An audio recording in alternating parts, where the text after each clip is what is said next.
Most people lose respect not when they are quiet, but when they feel they must prove they are right.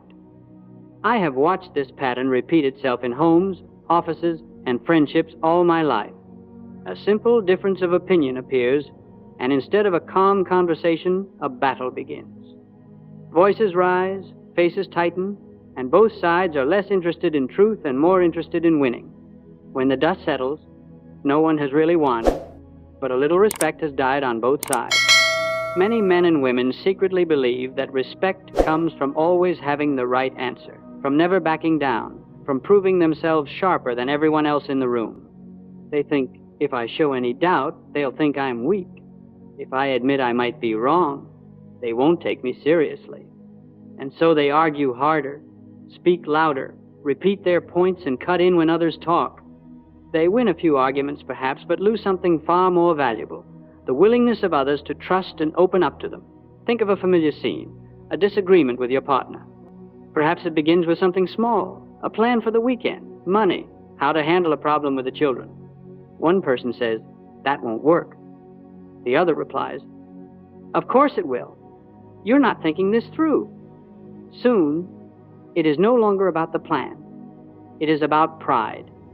Each word is a brick in a wall being built between you. You may prove your point, but your partner walks away feeling dismissed, unheard, and a little less safe with you. The relationship may continue, but the respect has a crack running through it. Or picture a workplace where the manager never admits the possibility of being wrong. Every suggestion is answered with, "No, this is the way we've always done it." Or, "I know better, I've been here longer." At first, people may nod and obey, but slowly something changes. They stop bringing new ideas. They stop pointing out mistakes. They talk among themselves, but not with the manager. Why? Because it is risky to be honest with someone who must always be right. You cannot truly respect a leader you cannot be honest with. You may also know a friend who corrects everyone constantly. At dinner, at parties, in casual conversation, he cannot resist pointing out who is mistaken, who misquoted a fact, who used the wrong term. He may be intelligent. He may even be right most of the time. Yet people begin to avoid serious conversations with him. They keep things light, or they smile and change the subject. Respect fades, not because of his knowledge, but because of the way he uses it to lift himself up by pushing others down. In all these situations, the same thing is happening. The person believes that respect is earned by proving superiority, but real respect works differently. People respect you most when they feel you are honest, fair, and willing to listen even when you are sure of your position. They respect you when they feel you care about what is true and what is right more than you care about protecting your own ego. There is great strength in calmness. There is power in being firm in your convictions and yet open in your manner. When a man or woman can say, "Here is how I see it," without attacking, and can listen without fear, others begin to think, "This person is safe to be real with. I can speak my mind here." That is the soil in which true respect grows. In my work with people, I discovered something simple that changed many lives. You do not gain respect by proving that you are always right. You gain respect by showing that you are strong enough to handle the possibility of being wrong. That is the mark of character. In this talk, I want to show you one sentence, a single way of speaking, that can make people respect you more in an instant. It is not magic, and it is not a trick. It is a sentence that combines humility with confidence.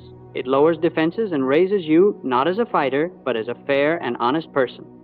If you will use it sincerely in your disagreements, at home, at work, and with your friends, you will find that people listen to you more, argue with you less, and hold you in much higher regard. Respect does not belong only to the loudest voice or the hardest fist. It belongs to the man or woman who can stand firmly and still say something that most people are afraid to say. In a moment, I will give you that sentence, and we will see exactly how and when to use it. I discovered, over many years of watching people in conflict, that nothing makes others respect you faster than showing that you respect the truth more than your own ego. Anyone can defend themselves.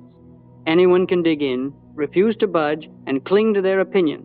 But the person who cares more about what is right than about being right, that person stands out. We feel it, even if we cannot put it into words. There is a simple law of human nature at work here.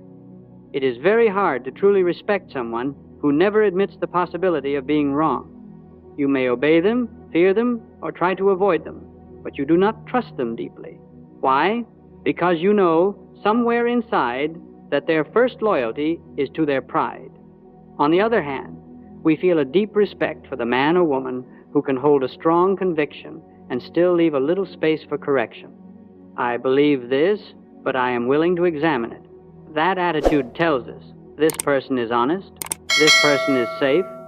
I began telling my students that one of the fastest ways to gain respect in a disagreement is to say something like this: I may be wrong, I often am.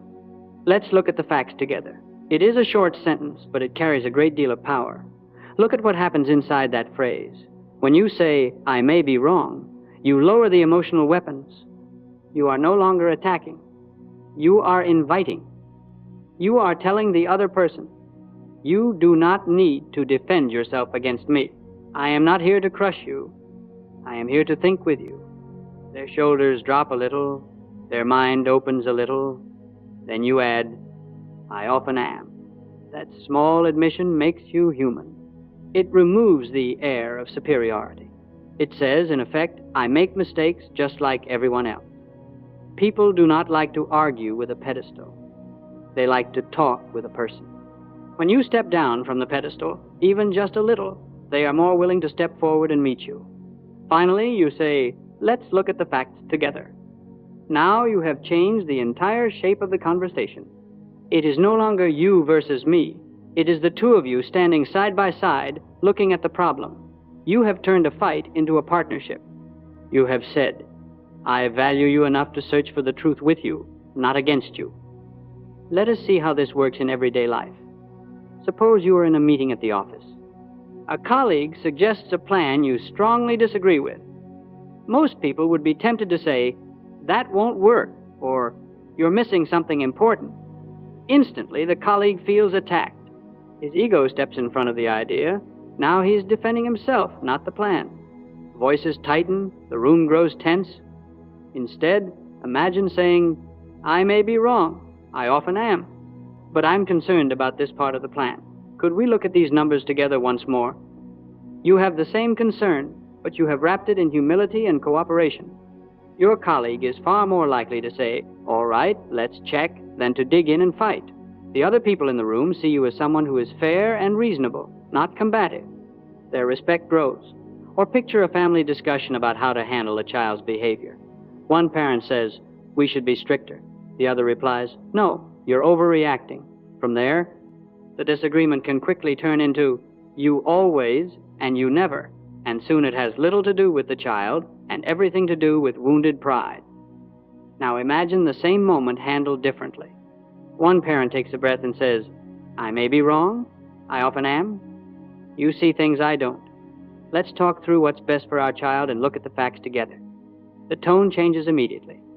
The other parent feels valued, not attacked. Both are reminded that the goal is not to win a personal victory, but to do what is right for the child. Respect deepens, even in disagreement. Consider a conversation with a friend about politics or personal values, subjects that easily inflame tempers. Your friend says something you strongly oppose. You could answer, that's completely wrong, and the wall between you will rise another foot. Or you could say, I may be wrong, I often am. I see this differently. Would you mind walking me through how you arrived at your view? Then we can look at some facts together. You still hold your position, but you are showing that. You honor the other person's mind. You are saying, your thinking matters to me, even when I disagree. Notice that in each of these examples, the sentence does not make you weak. It does not erase your opinion. It simply places truth and the relationship above your desire to appear infallible. That is exactly what makes others respect you. They may not agree with you in the end, but they will think, here is someone who is honest, someone who listens, someone I can talk to without being attacked. When you say, I may be wrong, I often am. Let's look at the facts together. You are not just using words. You are revealing your character, and in the long run, people respect character far more than they respect clever arguments. In the office with your boss, imagine you are in a meeting with your manager. A report is on the table, and you notice a serious mistake in one of the numbers. Your boss, however, is speaking as if everything is correct. You feel a knot in your stomach. You know this is important. You also know your boss does not like being challenged. Most people, driven by urgency or frustration, say something like, "That's not correct. You're missing this point." The words may be accurate. The effect is disastrous. The manager hears, "You are wrong," and his pride jumps to his defense. His face tightens. His tone sharpens. He may brush you off or argue with you, not because the number is right, but because his ego has been wounded in front of others. Now let us try it differently. You raise your eyes, keep your voice calm, and say, "I may be wrong, I often am. But from what I see, this number seems off. Could we look at it together?" The facts have not changed, but the emotional climate has. Psychologically, two important things happen. First, your boss does not feel attacked. You have said, "I may be wrong," which signals that you are not here to embarrass him. Second, by saying, "Could we look at it together?" you place yourself at his side, not across from him. You are saying, "We are partners in solving this, not opponents in a contest." In many teams I have watched, this small difference has a large effect. The manager looks down at the report, checks the number, and if he finds the mistake, he can say, "You're right, we need to fix this," without losing dignity.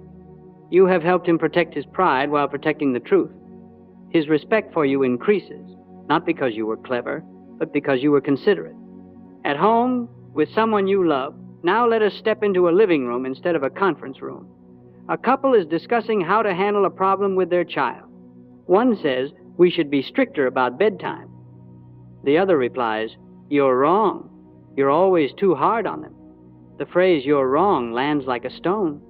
Old resentments and past arguments come rushing back. The conversation shifts from the child's needs to old wounds between the parents. The first person feels attacked and may answer, "You never support me," or "You're too soft. That's why we have problems." Soon, voices rise. The issue is lost in a swirl of accusations. Both walk away hurt, and neither feels respected. Try another approach. When the tension begins to climb, one partner takes a breath and says, "I may be wrong. I've been wrong many times before. Can we look at this from your side and mine and see what's fair for our child?" That one sentence changes the entire tone. The other person hears, "I value your perspective. I don't see myself as perfect. I want what's right, not just what I prefer." Their defenses drop. They are more willing to say, "All right, here's what I'm worried about," instead of, "You never listen." The two of you can now stand side by side, looking at the problem of bedtime, instead of glaring at each other. Inside, something else happens too. When you say, "I've been wrong many times before," you remind yourself that you are not on trial. You do not have to defend your ego. You only have to protect what is fair. That makes you calmer, and calm people are much easier to respect. Over many such conversations, this habit builds a reputation. I can talk honestly with this person, even when we disagree. They don't punish me for seeing things differently. With a friend over a sensitive topic. Now picture a cafe. Two friends sit across from each other. The topic turns to something sensitive: politics, money, or a major life decision. One friend says something that goes against everything you believe. You feel that old spark in your chest, the urge to say, "That's ridiculous," or "You're completely wrong." If you give in to that impulse, your friend may smile politely, but inside he feels judged. He may defend his position more fiercely, not because he is more certain, but because he feels cornered. The friendship survives on the surface, but it loses some depth. He thinks, "I can't really talk to you about important things. You don't want to understand, you just want to win." But suppose you answer differently. You stir your coffee, look him in the eye, and say, "I may be wrong. I often am. I see this very differently. Would you mind walking me through how you came to that view?" Then maybe we can look at some facts together. You have not hidden your disagreement.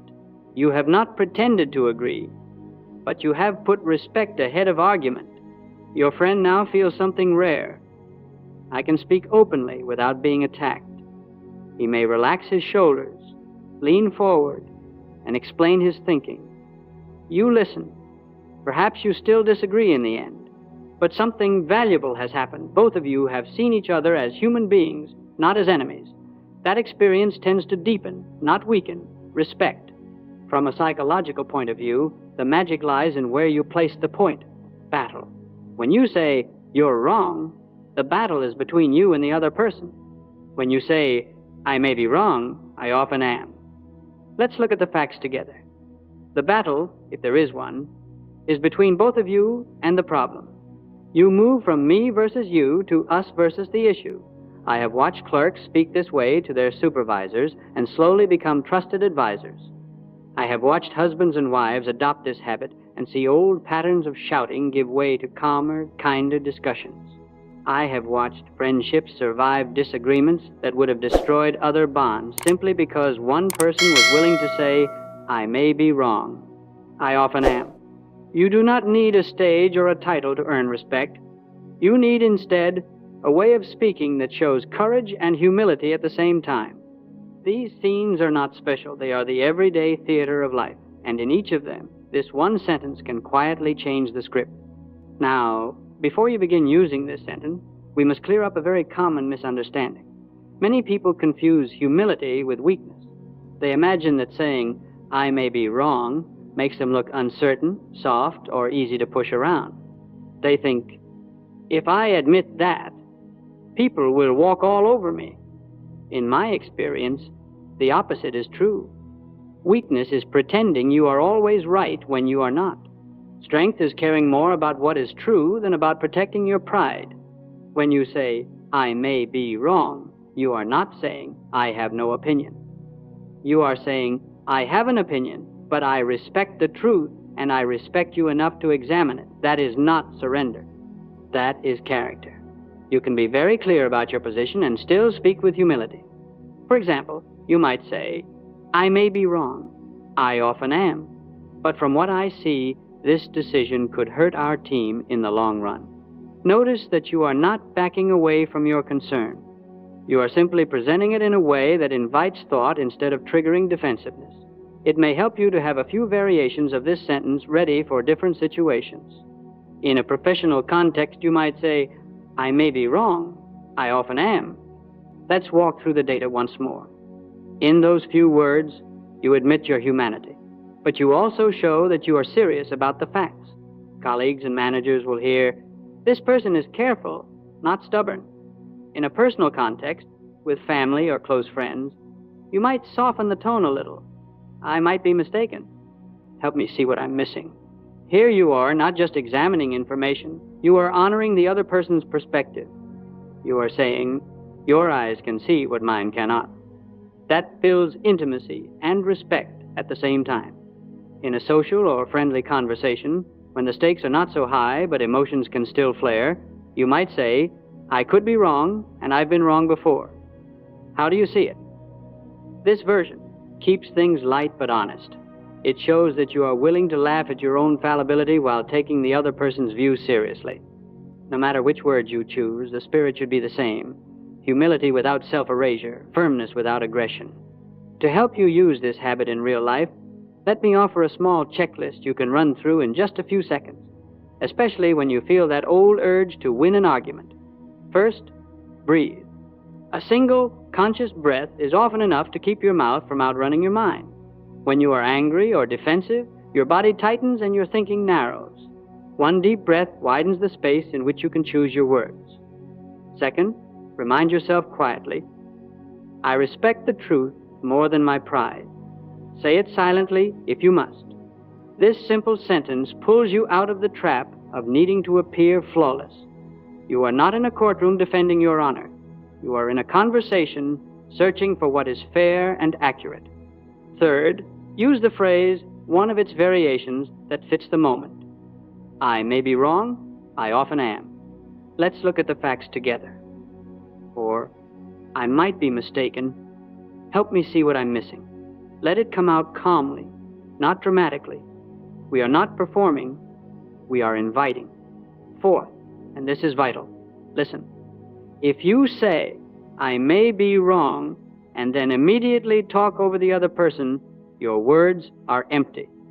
The sentence only works when it is followed by genuine attention. Look at the person. Hear their reasoning. Ask one or two clarifying questions. You are not required to change your mind, but you are required to give theirs a fair hearing. Now let us turn this into a simple daily practice so it becomes part of who you are and not just a nice idea. I suggest you set yourself a small challenge. Once a day, in a minor disagreement, use this phrase on purpose. Do not wait for a grand conflict. Practice it when a coworker disagrees about how to organize a file, when a family member remembers an event differently, or when a friend has another opinion about a movie or a restaurant. Each time you feel that spark of, I must prove I'm right, treat it as a cue. Breathe. Remember, I respect the truth more than my pride. Then say, I may be wrong. I often am. How do you see it? Notice what happens to the other person's face, shoulders, and tone. You will usually see tension melt and cooperation rise. At the end of the day, you might ask yourself two questions. Where did I use the phrase today? And where could I have used it but did not? This simple reflection trains your awareness. Soon you will begin to see many moments where a small shift in your words could have changed the entire direction of a conversation. Over time, something important will happen. People will begin to think of you not as someone who must win every argument, but as someone who handles disagreement with grace. They will still know that you have opinions and convictions, but they will also know that you can be approached, questioned, and even corrected without anger. That is the foundation of real respect. Always remember, respect does not come from how well you dominate others in conflict. It comes from how you conduct yourself when conflict appears. Anyone can be charming when everyone agrees with them. It is in the moment of disagreement that your true character is revealed. And this one simple habit, choosing to value truth over ego and saying so out loud, can make that character shine. Before we part, let us gather the threads of this lesson. Respect does not come from winning arguments, raising your voice, or proving that you are the smartest person in the room. Respect comes from character. Your willingness to value truth above pride, fairness above ego, and cooperation above conflict. When tension rises and opinions clash, the person who remains calm, honest, and open becomes the one others naturally trust. There is one sentence that can change the entire direction of a discussion, and perhaps even the way people see you. I may be wrong. I often am. Let's look at the facts together. Within these few words live humility, sincerity, and an invitation to stand on the same side instead of opposite sides. You do not lose strength by saying them. You reveal it. You show that you are secure enough to examine your beliefs and respectful enough to hear the beliefs of others. That is the foundation of lasting respect. You may have spent years believing you must defend every opinion, correct every detail, or protect your pride at all costs. But you can become someone very different, someone others trust because you are not ruled by your ego. People do not respect the man who must always be right. They respect the man who is willing to be wrong when the truth calls for it. That is maturity. That is confidence. That is integrity. If you wish to adopt a new identity, let it begin here. I am someone others respect because I respect the truth and I respect them. Carry this thought into your conversations. When you speak from this place, disagreements soften, tensions ease, and people begin to speak more honestly with you. They know you will not punish their disagreement. You will welcome it if it leads to clarity. To help you strengthen this new way of being, repeat these affirmations whenever you feel the impulse to win, to correct, or to dominate. I don't need to be always right to be respected. I may be wrong. I often am, and that makes me wiser, not weaker.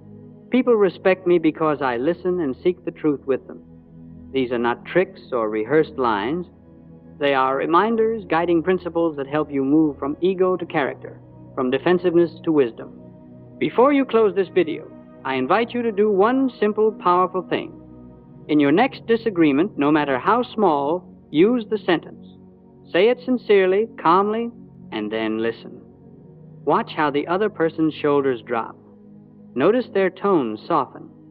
See how quickly the atmosphere changes. That moment is where real respect begins. If you need to revisit this message, come back anytime. These ideas grow stronger with repetition. Now, I would love to know more about you. Where are you watching from? How old are you? And in what area of your life would you like to earn more respect, work, relationships, friendships, or family? Share it in the comments. I truly enjoy reading your stories. And if you want to learn how to speak, act, and connect with people in ways that earn their respect, admiration, and trust, make sure to subscribe. Your journey is just beginning.